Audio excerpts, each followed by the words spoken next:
This week, the Intergovernmental Panel on Climate Change, or IPCC, released the third and final part of its sixth assessment report. Parts 1 and 2 clearly established the links between human activity and climate change, as well as assessed the destruction that would be caused in different scenarios. This third part, though, is the biggie.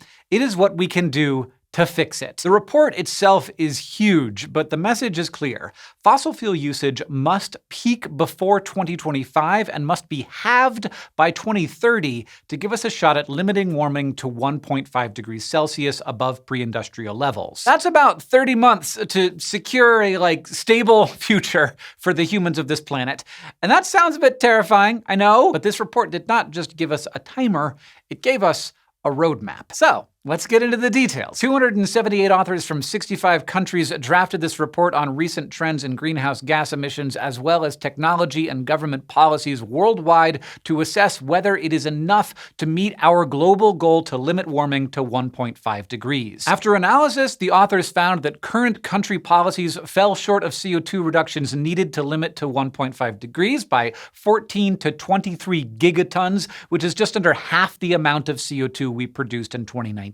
That gap is one of the reasons that for the first time in its 34-year history, this IPCC report stipulated that we cannot afford to build any new fossil fuel infrastructure. No new gas pipelines, no new oil drilling or refineries, no new coal mines or power plants. In fact, the team of experts went even further and stated that even some existing fossil fuel infrastructure will have to be shut down to hit the 1.5 degree target. And if we manage to reach net zero, where any carbon we emit is balanced with processes absorbing it from the atmosphere, global temperature will stabilize. But to have a shot at 1.5 degrees, that needs to be achieved by 2050. With almost 80% of the world's energy consumption still relying on fossil fuels, making the change is gonna take political pressure and a lot of innovation and determination. The good news is that according to this final part of the report, we have already developed nearly all of the technologies needed to move away from fossil fuels. That could be through using alternative fuel sources, such as green hydrogen or renewables, or through less technological methods, such as redeveloping cities, transportation, manufacturing, and construction to require less energy and be more resilient to extreme weather. But surprisingly, other sectors are actually ahead of where scientists expected them to be. The team found that drastically reducing the carbon produced by our electricity supply is already technically feasible. Now, there are costs associated with this. By the 2050 deadline, the team calculates that a given country's economic output per person, or GDP, would be just a few percentage points lower compared to the beginning of the transition period. In the grand scheme of things, that's a better deal than many were expecting. That said, for developing countries, it's a pretty big hit, so we need to address sharing benefits and bridging technology gaps so that no one feels like they have to use fossil fuels to compete. The report also highlights economic and health benefits, like fewer cancer-causing compounds from fossil fuel combusting transport, more fresh air and shade from the sun with integrated urban green spaces and sustainable cities, and the ability to cross-train workers in new, well-paying jobs in green manufacturing. We can do all of this. We can have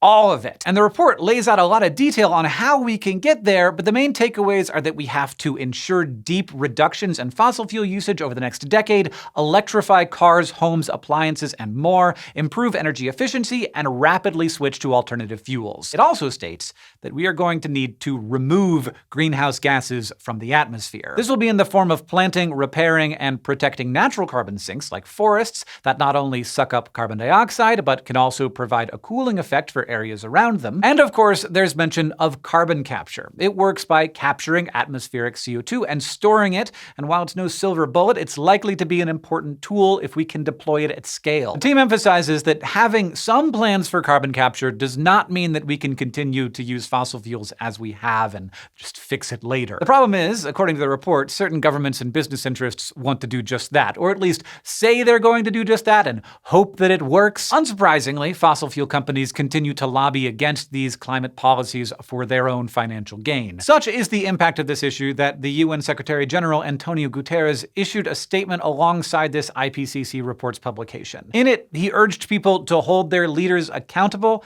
and to, quote, build a grassroots movement that cannot be ignored. This third report also urges adaptation. In short, we need to adapt to changes that we are already seeing and make sure that our approach is equitable. Because climate change is already happening, and and despite extreme weather reports now happening worldwide, some countries are feeling it way more than others. And always, the people with resources to deal with it are going to do better than those who don't have those resources. We have to acknowledge that some countries have benefited from a century or more of unsustainable land use, lifestyles, and patterns of consumption. And this means that the wealthier countries must support lower and middle income countries in their efforts to not only jump over the combustion gap, but also add in capacity via education, infrastructure, and support for those countries to leapfrog forward into sustainable development. The message from this report is clear as day. We've got almost all the pieces of the puzzle ready to go, but the window to save ourselves is rapidly closing. So we need to act fast